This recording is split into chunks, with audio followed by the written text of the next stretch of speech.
Hey, story seekers, it's Nisha, and you are now listening to Nisha's Open Diary, where the stories are real and the tea is all about me.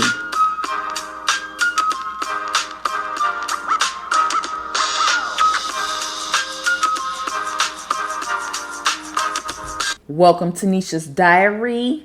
Today we're going to be talking about domestic violence. So let's get right into it. Now, this is one night. I don't know what happened or what transpired between my parents. I was a kid. I don't know really what was going on in their relationship between them. But what I do know is that my father was very abusive to her. Very much so. And on this one night, he was beating the hell out of her. And all I remember is my mother was screaming for help, just repeatedly screaming for help. And at the time, me and my brothers it's four of us. My oldest brother was 9. I was 7. My younger brother that's up under me was 5. And the youngest was about 3. And we literally hearing her screaming. So we ran to the staircase and we're literally sitting up there and we're just watching through the bars on the railing, just watching him do this to her. And we're just seeing our father throwing her around like a rag doll. So naturally we're crying and watching, and we're literally sitting on the stairs just in shock of what we're seeing and what we're witnessing, afraid to make a sound because we knew that he would turn his attention on us. So he's berating her, he's calling her bitches, kicking her, stomping her, punching her, in the head of all places, throwing her around, choking her to the point to where she's gasping for air and gagging. And at one point, he was kicking her in the stomach so hard, I thought he was going to break her ribs or kill her, cause some internal bleeding, something. And I'm literally covering my mouth because I want to yell out so bad, stop, leave her alone. But then I knew that if I would have did that, her beating would have became my own. So I just covered my mouth and tried to stay quiet. And I'm not sure, but at one point, somehow, he eased up on her. Maybe he was getting tired. I'm really not sure. But she got away from him, and she made it to the front door. And once she got loose, they were right there in the foyer area. They were in the same vicinity still. But she tried to open that door, but he came behind her. He grabbed her from the back with her hair. And as she's trying to get that door handle and get the door open, she never really got it open because he's grabbing her hair. But with the other hand, he's pulled her hand off the door and he slammed the door back. He threw her on the floor in the foyer. And mind you, this foyer area is a nice size, like maybe a small bedroom size, a small living room size. It was nice enough to put some furniture pieces in there.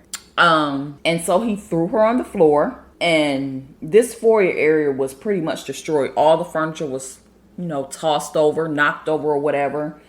And at the time, this was in the late 80s, early 90s, where people actually still had house phones. And I can vividly remember me and my brothers watching this and feeling helpless in the situation as he was punching her and kicking her. But at one point, my mother managed to actually, because the phone was on the floor, because they had knocked the table over, tussling and stuff too. So the phone was on the floor. She actually ended up pulling the phone over there with the cord, and she got the receiver and she was trying to hit the little dial on there where you can press it and hold it down to get a dial tone so that she could dial out.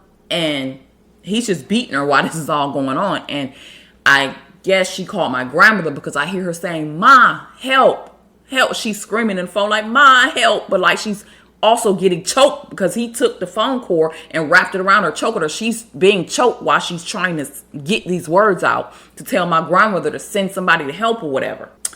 And so I'm thinking to myself, why did she call my grandmother instead of the police? But when she did that, my grandmother did call the police. But then they're asking my grandmother, "Well, ma'am, you're calling from a number across town. How do you know what's going on at your daughter's house?" So basically, my grandmother's on the phone with police trying to explain to them, my daughter called me in the middle of her being beaten by her boyfriend, baby father, whatever, because they weren't married.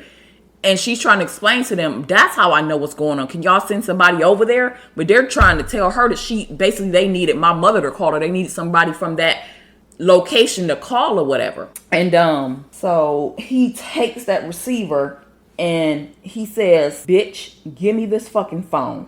You want help, bitch? I got your help right here. And he's beating her in the head with the receiver of the phone. You know, the part you would hold up to your mouth to talk or whatever and to hear out of.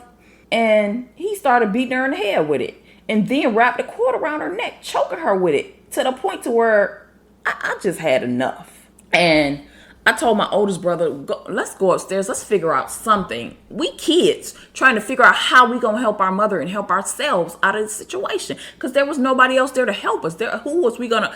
You think we could go down there and take that phone from him? I don't think so. So me and my brother go upstairs and we're talking or whatever. And we're like, we got to figure out something. So me and my oldest brother, he was 9, I was 7. And we decided that he was going to go out of the window because the only way to get out of that house from the second floor would have been out of a second-story window.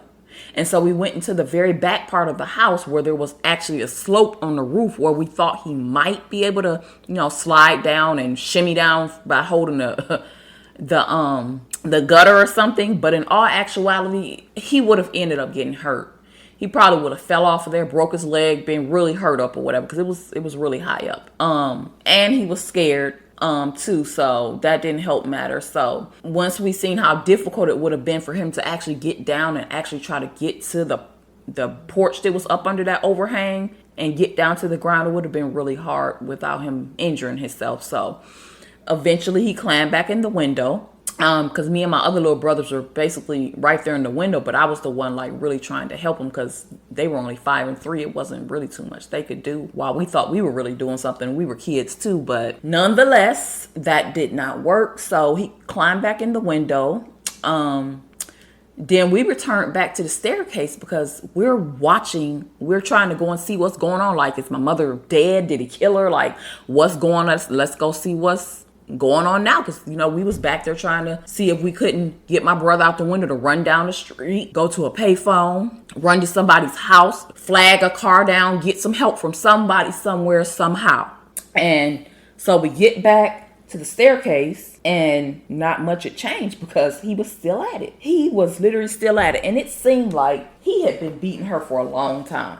It seemed like this was going on for so long. And at one point again, he must have started getting tired because he was letting up on her a little bit. And when he started letting up or whatever, because maybe he was getting tired, like that's the only thing I can think of, because she got a few licks in herself. And then she got loose from him. And once again, her break was she was trying to make it out that door. She ran to the front door again. But apparently he was a little bit more tired than before because she actually made it out the front door. Ran off the porch, and she's running down the block. She's running down the street, and I know where she's going. She's trying to make it to that same payphone that I was going to try to tell my oldest brother to run up to call somebody or whatever, or to somebody's house or whatever. Nonetheless, she made it out of the house. And so once we seen that they had left the house, we went down the stairs, and we're peeking out the front door. What front door is wide open, okay? It's a screen door there, but you know them those wrought iron glass screen doors? Y'all know that somebody somewhere didn't seen them, didn't had them in their house. It's like wrought iron, but it'll have glass in it and a screen in it, and you can look out. Yeah, and it got some people, even them kind of handles on it where you can lock that screen door and leave it open in the summertime. One of those. And we're watching, but at the same time, we're so scared of him coming back and getting us that we're like hesitantly like peeking and cowering and looking out there. And so once they had gotten so far down the street, we couldn't really see what was going on because they were getting out of our view. So we went back upstairs and we got into the master bedroom window. So there was 2 windows on the front of the house in the master bedroom. And we're looking out of the window so that we could actually get like a bird's eye view of what's going on as far down the street as we could.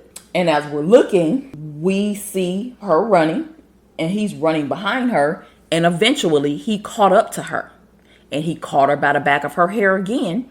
And he drug her back down the street, drug her through the front yard, across the bushes and everything. And no care in the world that nobody might be seeing this. No care in the world that somebody might call the police. Didn't give a rat's ass. Who seen it, who had something to say about it, who felt a way about it. And he drug her back up them porch stairs, opened that screen door, and threw her in there on that foyer floor. Closed that door and commenced to beating her all over again. It just continued. And the thing that really gets me, really gets me, do you know that not Not one person, nobody attempted to help her. Not one person called the police. When I know full well these people were aware of, these sorry neighbors. I'm sorry, excuse my French, these sorry ass neighbors. You're not gonna tell me you didn't hear her screams and her cries for help. You didn't hear no commotion outside. You ain't hear anything. Everybody just turned a blind eye. Nobody cared enough to help. And I know that couldn't have been the only day that they could have heard something over there. You see it, there's 4 kids in that household. Y'all done heard this going on quite a few times. There's no way you don't know what's happening in the home. And it's just ridiculous because somebody could have did or said something. And so after all of that, and he threw her back in there on the floor, my mother was really beat up. And more than likely, she probably needed some medical attention. She had bruises, scrapes, cuts. She was bleeding. She had a knot on her head from him busting her upside the head with the phone. He had ripped out her hair. Gobs of hair he just pulled out of her head. And I mean, at one point, I guess he was done. He had his fill of beating her down. And I guess it was our turn. Because then he came for us. He had taken out all the rage on her he had to take out on her for the moment. And he came for us. He had this thing that he would do where he would be super nice and ask you all these questions like, who would you want to go with if we split up? And if you answer him the way he wanted you to, then you got spared getting beat. So he told us before he headed up, he told her before he headed upstairs, bitch, don't you effing move. And do you know she sat there just like he told her to? Because that couldn't have been me. Because the minute he went upstairs and was dealing with us, I would have been out that front door. And forget running out the street. I'm running to the next door neighbor. So I'm beating on their door until they open that door. But see, them neighbors were so scary and they was actually scared of him that they probably wouldn't even open the door, to be honest, which is crazy. But upon his footsteps coming upstairs, we all ran to our beds and we was acting like we was asleep. We was pretending. But he had to have known we wasn't asleep, like, because after everything you was down there doing, you gonna come up here, dude, and you really think we sleep? Okay. I know he had to have known we was awake. So what he did was he lined us all up from oldest to youngest, because he used to do that a lot too. And he would ask my oldest brother first who he would want to go with, him or our mother. And my brother had gotten wise over time because he used to always get beat a lot too. And he used to get beat just as bad as my mother did. He got a lot of beating. And so he was smart enough to say, I want to go with you, Daddy. When in all actuality, none of us wanted to go with him. So we could live that kind of life of constantly getting beat? No, thank you. And so to avoid getting beat, he went along with whatever he knew that he would want him to say. Whatever the answer was he was seeking, he was going to say, I want to go with you, Daddy. I want to live with you, because otherwise, you're going to get beat within every inch of your life. But not me. Me, on the other hand, I'm not taking no chances of having to live with him. So I'm going to tell him the truth. And so my brother, when he asked him who you want to live with, who you want to go with, he said, I want to live with you, Daddy. Because if you want to live with her, you ain't going to never be SHIT. You're going to be the worst thing that ever happened. You ain't going to never amount to anything. You're going to be everything but a child of God. And so when it got around to my turn, I didn't care. I ain't taking no chances to ever have to live with you in no way, shape, or form. And I told him I want to go with my mother, because that was what was truth. But see, the thing with that is, telling the truth got me smacked. And he used to smack me so hard, I would have a 3D handprint of his hand on my face for days. My face would be red, swollen, and his handprint would be imprinted there for days on out, no lie. And then after that would happen, I would have to sit there. And you know how hard it is to try to hold your tears in? Because I knew that if one tear dropped, it would have just been worse. So after being smacked like that, he smacked me not into the middle of the next week. He smacked me into the middle of the next year. And I had to just fight those tears back. And then when it would get to my brother that's 2 years younger than me, he see what happened to me. So he was smart enough to say, I want to go with you too, Daddy. Because he knew that's what he wanted to hear. And then my little brother, he would always get off scot-free because he'd say, oh, I ain't going to ask him nothing because he the baby. He gonna go hurt me. He just a baby. So it was like a hierarchy where the older you were, the more you was gonna get beat. And the younger you were, the more, I guess you could say, lenient he was. Your beatings weren't as bad, but you definitely got them. And I just remember all of that, and it was crazy. It was very, very crazy. And he then told us to go to bed. So he sent us all to bed, but we didn't go to bed. I mean, we got in the bed, pretended to, like, if we're shaking and we're basically trembling, afraid for our lives, scared out of our mind, you really think we was able to just go get in the bed and go to sleep? So we went and physically got in bed, but we were cowering under our covers and our blankets like it was a fucking predator, a monster in the house. And I literally remember him going downstairs, and he went back downstairs and he told my mother to go clean herself up. And then he told her to go to bed like she was one of his kids.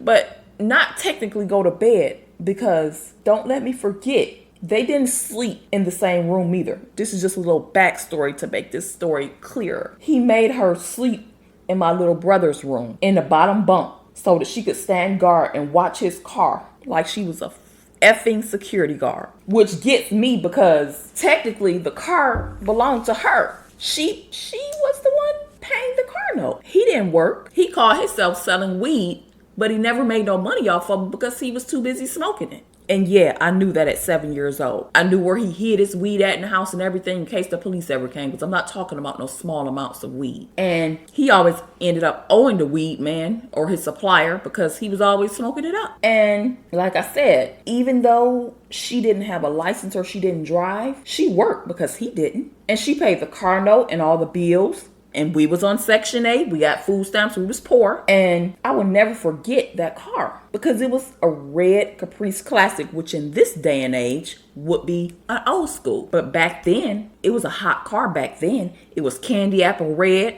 with a very nice paint job on it. Candy paint, inside leather, peanut butter guts, as some people call it, peanut butter interior. It was a beautiful car. It was so shiny. It was very nice for that time period. And for him, it was a cheek magnet or an attraction for hoes. He cheated on my mother, had all type of women in and out that car, picking them up, dropping them off. People would come back telling my mother about all this.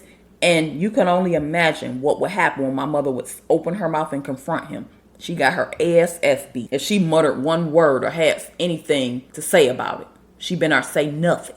And it's what my mother would say he would go out doing, which in my mother's words, he would go out in that car, what you call hoe hopping. Basically picking up bees and cheating and doing all that type of stuff or whatever. And so if she opened her mouth and said anything, she had to get a beating for that. So that was just a little backstory. So on, things to make things a little bit more clear, and on how some things in their relationship was that I could personally witness.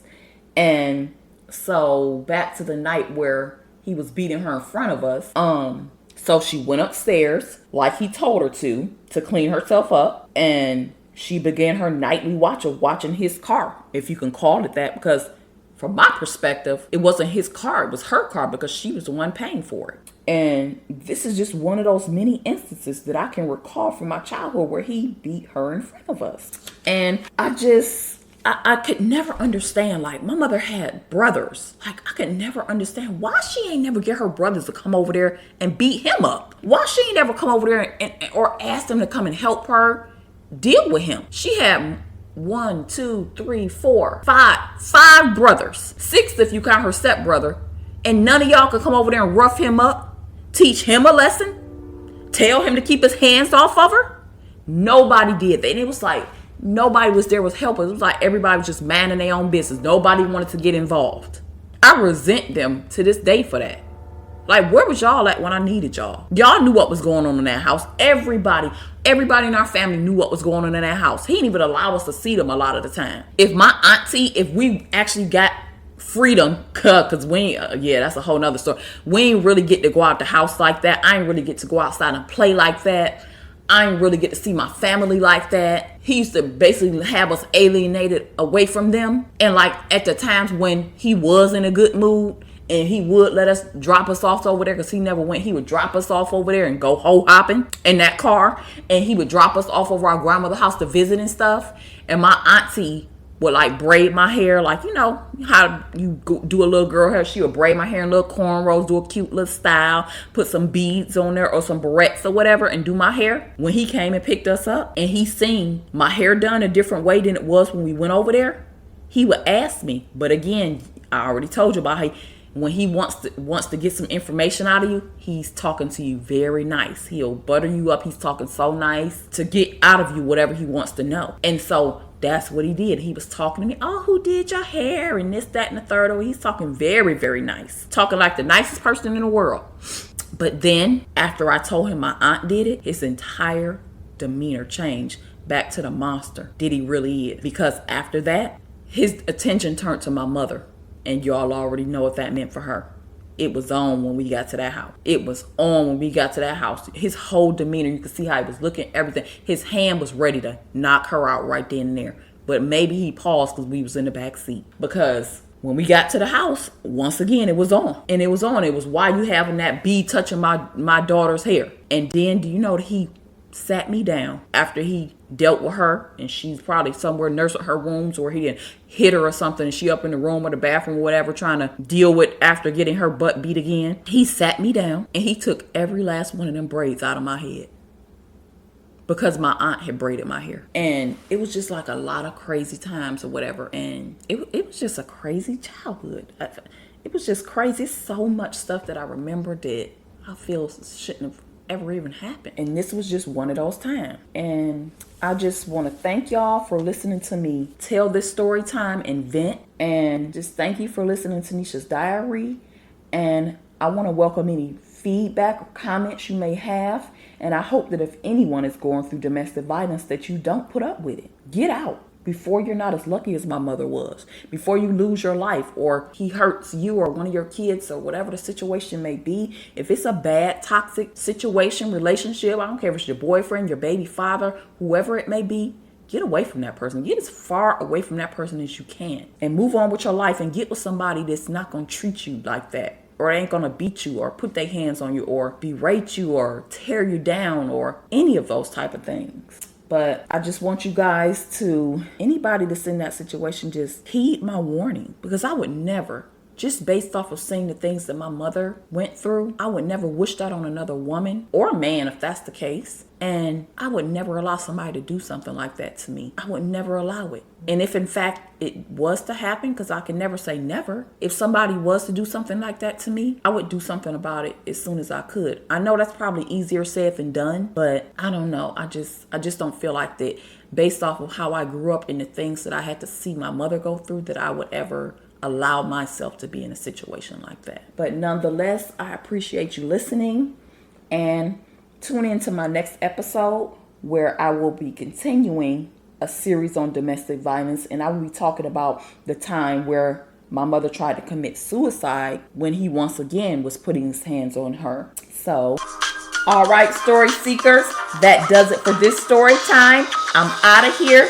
Until next time, make sure you tap in. Follow me on Facebook and Instagram at Nisha's Open Diary, and I will meet you where the pen meets the diary.